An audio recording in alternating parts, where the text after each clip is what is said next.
না বাড়িয়ে আমরা সরাসরি চলে যাব ঘটনায়, কারণ সবাই ঘটনায় শুনতে চান। তবে ছোট্ট করে বলি, আমাদের ইমেল অ্যাড্রেস russell.bhuth.com@gmail.com এবং আমাদের ফেসবুক পেজের সাথে অবশ্যই কানেক্টেড থাকবেন। আমাদের ফেসবুক পেজ হচ্ছে www.facebook.com/russell.স্বাধীন। আমরা চলে যাচ্ছি আমাদের প্রথম ঘটনায়। আমি আয়াতের জোর বাড়িয়ে বজ্রকণ্ঠে বললাম, আল্লাহর কসম, শয়তান, তোর পরিচয় প্রকাশ কর। অন্ধকারের নিকৃষ্ট জীব, কি নাম তোর বল? মেয়েটি চিৎকার থামিয়ে আমাকে হাতের ইশারায় ডাকল। আমি 1 পা 2 পা করে মেয়েটির পাশে বসতেই সে আমাকে বলল, শমশের, তোর মা গতকাল রাতের বেলা তোকে একটা রহস্য বলতে চেয়েছিল না? আমি সেই রহস্য। তুই আমাকে খুঁজে নিসনি, আমি তোর কাছে ধরা দিয়েছি। হাসরাতিন, নাম মনে রাখিস। নিজের ইচ্ছায় বললাম, 15 দিন পর আমি তোকেও তোর মার কাছে নিয়ে যাব, দেখি তুই কি করতে পারিস। আমি বের হয়ে পড়লাম রোগীর কক্ষ থেকে। আমার কানে এখনো ভাসছে একটু আগে ঘটে যাওয়া ঘটনাটি। আমার বৃদ্ধ আম্মা, যিনি আমাকে তালিম দিয়েছিলেন নুরানি বিদ্যার, উনি মৃত্যুর আগে আমার কাছে কিছু বলতে চেয়েছিলেন। ভাগ্যের ফেরে সেদিন রাতে আমি বাড়ি ছিলাম না। পরের দিন সকালে বাড়ি ফিরে আম্মার প্রাণহীন শরীর দেখে আমি তখনও বুঝতে পারিনি যে আজ আমার আম্মা এই দুনিয়াতে আর নেই। হাসরাতিন, এবার আমার পালা। আমি হারব না, আমিও প্রতিশোধ নেব। আমিও আমার বাহিনী নিয়ে আসবো এবার। আমার মৃত্যু হবেই, আমি জানি। যে রোগের দানা আমার ভেতরে বাসা বেঁধেছে সেটা তো তোরই কর্ম। আমি যাব, কিন্তু তোকে নিয়ে যাব ইনশাল্লাহ। আসসালামু আলাইকুম রাসেল ভাই ও প্রিয় শ্রোতা বন্ধুরা, কেমন আছেন আপনারা? আশা করি আল্লাহর রহমতে আপনারা সবাই খুব ভালো আছেন ও সুস্থ আছেন। আমিও ভালো আছি আলহামদুলিল্লাহ। আমি আপনাদের সবার পছন্দের শো ভূত.com এর মডারেটর এবং একনিষ্ঠ ভক্ত মোহাম্মদ সাবিত আলম, লিখছি ময়মনসিংহ বিভাগ থেকে।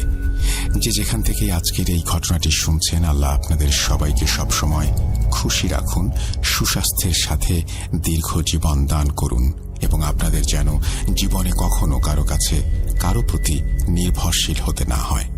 আজ আমি আপনাদের মাঝে আবারও একটি দীর্ঘ ঘটনা নিয়ে হাজির হয়েছি, যা আমাকে বলেছেন ময়মনসিংহের আলিয়া মাদ্রাসার একজন প্রাক্তন ছাত্র।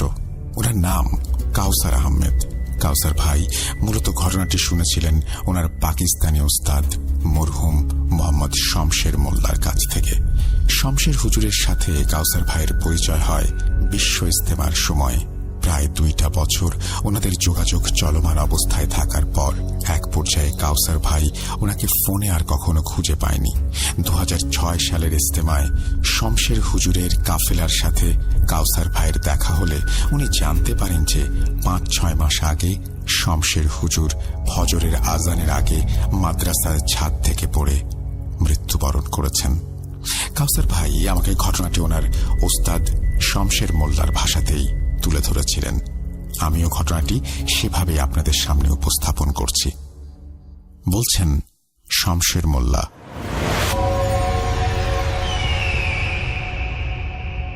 আমি শমশের মোল্লা, পেশায় একজন মাদ্রাসার শিক্ষক। মাদ্রাসার শিক্ষকতার পাশাপাশি আমি একজন নুরানি চিকিৎসক, যাকে আপনাদের ভাষায় কবিরাজ বলা হয়। আমার নুরানি চিকিৎসার তালিম আমি পেয়েছিলাম আমার আম্মা মোসাম্মদ আয়েশা বিনতে খালিদের কাছ থেকে। ছোটবেলা থেকেই আমার আম্মাকে দেখতাম মানুষের উপকার করতে, যার বিনিময়ে উনি টাকা পয়সা না নিয়ে চাল ডাল ও শাকসবজি নিয়ে থাকতেন। আমার আব্বা আল্লাহর ডাকে ওনার দরবারে সাড়া দিয়েছিলেন যখন আমার বয়স 3 বছর।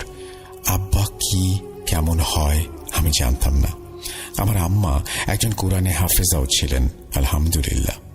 আমার বয়স যখন 13 বছর, তখন একদিন আমার আম্মা আমার কাছে একটা কথা বললেন, শমশের বাবা, তোরে আমি কিছু শিখাইতে চাই রে। মনে কর এইটা তোর মায়ের একটা অনুরোধ। আমি যেই পথে চলতেছি বাবা, সেই পথে মানুষের অনেক দোয়া পাবি তুই। তোরে তৈরি করতে পারলে আমি শান্তিতে মরতে পারুম বাপ। আমি মুখে আমার আম্মার কথার কোনো উত্তর না দিয়ে হ্যাঁ বোধক মাথা নাড়ি। এই নুরানি তালিম যে আমি নিতে চাইনি এমন না। আমি অনেক আগে থেকেই ভেবে রেখেছিলাম যে আমি এই তালিম অবশ্যই নেব এবং মানুষের উপকার করব। কিন্তু আমি এটা জানতাম না যে আমার আম্মা আমাকে কেন এই বিদ্যার তালিম দিতে চেয়েছিলেন। কারণ ছিল আমার নিজের জীবন বাঁচানোর জন্য। কি এমন আছে বা ছিল যা আমার জীবনের পেছনে পড়েছিল? কি এমন শক্তি যার সম্পর্কে আমি সেদিনের আগে কিছুই জানতাম না? সেসব কথায় না হয় পরে যাই। আমার আম্মার কাছে আমার তালিম শুরু হলো। আমার আম্মু শুরুতে আমাকে ছোটখাটো কিছু দোয়া শিখিয়ে দিতেন, আর প্রতিটা দোয়ার ওপর আলাদা আলাদা আমলের মাসালা দিয়ে আমাকে তালিম দিতেন। আস্তে আস্তে বড় বড় আমল আর কাজ শেখা শুরু হয় আমার মনে আছে আজও, সেদিন সন্ধ্যায় আমার আম্মা আমার কাছে এসে বললেন, শমশের, তুই যে এতদিন তালিম নিলি, আজ তার একটা পরীক্ষা দিবি। কোনো প্রশ্ন করবি না, আমি যা বলবো শুধু তাই করবি। এই পরীক্ষায় আমাকে বুঝিয়ে দেবে যে তুই পারবি কিনা। বল, রাজি? আমি আম্মাকে জানাই যে হ্যাঁ, আমি রাজি। সেদিন রাতে আম্মা আমাকে নিয়ে বাসা থেকে বের হয়ে পড়লেন। যদিও আমার আম্মাকে আমি কখনো বাসা থেকে বের হতে দেখিনি, উনি কেন কখনোই বাসা থেকে বের হতেন না সেই বিষয়ে আমার কোনো আইডিয়া নেই। যাই হোক, সেদিন রাতে বের হয়ে আমরা ভ্যানে করে একটা বাঁশঝাড়ের সামনে এসে উপস্থিত হলাম। আগে থেকেই সেখানে একজন মধ্যবয়স্ক ব্যক্তি উপস্থিত ছিলেন। উনি আমার আম্মাকে দেখে বললেন, আম্মা যান, কাজ শেষ, এখন আপনার কাজ শুরু করুন। এই বলে উনি আম্মার হাতে একটা বড় বোয়াল মাছ ধরিয়ে দিলেন, যেই মাছটার কানকোর দুই পাশে মোট 7টা তাবিজ বাঁধা। মাছটার গলাটা শুধুমাত্র কাটা ছিল, আর কোথাও কোনো ক্ষত ছিল না। আমার আম্মা আমাকে একটা দোয়া পড়তে বললেন, যে দোয়াটা মোটামুটি প্রায় সব জিন ঘটিত সমস্যায় কাজে লাগে। উনি এরপর সেই মধ্যবয়স্ক ব্যক্তিটাকে দিয়ে চক দিয়ে বড় একটা বৃত্তের ঘের বানিয়ে সেখানে বসলেন। উনি আমাকে সেই ঘেরের এক প্রান্তে বসতে বললেন। আমার কাজ কি হবে এই প্রশ্নটা আমি আম্মাকে করলে আমার আম্মা ঠোঁটে আঙুল দিয়ে বললেন, কোনো কথা না, আমি যখন যা বলবো শুধু তাই করবি, এর বাইরে কোনো কথা না। আমি চুপ হয়ে গেলাম। এরপর আমার আম্মা আসনে বসলেন। আমরা সবাই চোখ বন্ধ করলাম। প্রায় 30 থেকে 40 মিনিট আসন করেছিলেন উনি। আসনের সময় যখন 20-25 মিনিট পার হয়, চারপাশে এত পরিমাণ শেয়াল আর কাকের ডাক শুরু হয় যা শুনে আমার শির দাঁড়া দিয়ে ঠান্ডা বাতাস বয়ে যেতে লাগলো।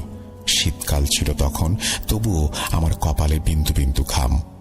কাজ শেখাটা আসলেই বড় কিছু না, কাজ করাটা যে কঠিন সেটাই আমি যেন আজ অক্ষরে অক্ষরে উপলব্ধি করতে পারছিলাম। হঠাৎ আমার আম্মা ধমকের সুরে চুপ বলে উঠলেন। উনি চুপ বলার সাথে সাথে আশেপাশের সব আওয়াজ যেন থেমে গেল। একেবারে শুনশান নীরবতা। আম্মা আমার হাতে বোয়াল মাছটা দিয়ে বললেন, বাবা, এখন তোর পরীক্ষা। এই মাছটা নিয়ে সামনের দিকে হাঁটতে থাক। বাঁশঝাড়ের শেষের 3 রাস্তার মোড়ে এই মাছটা রাখবি। এরপর অপেক্ষা করবি, কিছুক্ষণ পর দেখবি একটা পাখি আসবে। ও বিচার করবে তুই তৈরি কিনা বা তুই পারবি কিনা। সে তোর কাছ থেকে যদি মাছ নেয় তবে তোকে সে কিছু উপহার দেবে, আর যদি মাছ না নেয় তবে সেখানেই সে তোকে মেরে ফেলবে। তোর কোনো অপশন নেই। আমার আম্মুর মুখে এরকম কথা শুনে আমার গলা শুকিয়ে যেন কাঠ হয়ে গেল। আমি একান্তে ভাবতে লাগলাম যে আম্মা বলেন কি এসব? নিজের ছেলেকে কেউ এভাবে মৃত্যুর মুখে ঠেলে দেয়? তবুও আম্মার এই কাজের পেছনে অবশ্যই বড় কোনো কারণ আছে ভেবে আমি আম্মার সিদ্ধান্তকে সম্মান জানালাম। হঠাৎ আমার মাথায় একটা বিষয় আঘাত করল। আম্মা আসন করার সময় ওনার সাথে সেই মধ্যবয়স্ক ব্যক্তিটি আম্মার বানানো বৃত্তের ভেতরেই ছিলেন, কিন্তু আমি চোখ খোলার পর সেই ব্যক্তিকে আর দেখতে পেলাম না।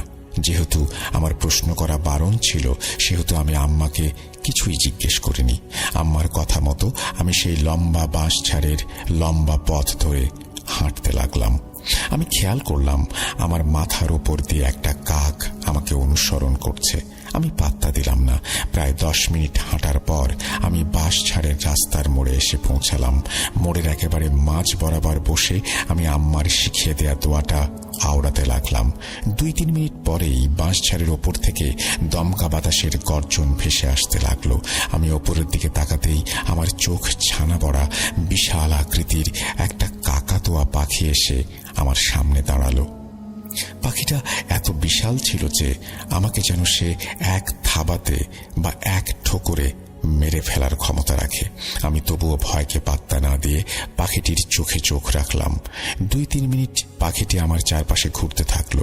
কিছুক্ষণ পর দেখলাম আমার মাথার উপরের কাকটা এসে পাখিটার এক পাশে দাঁড়িয়ে গেল।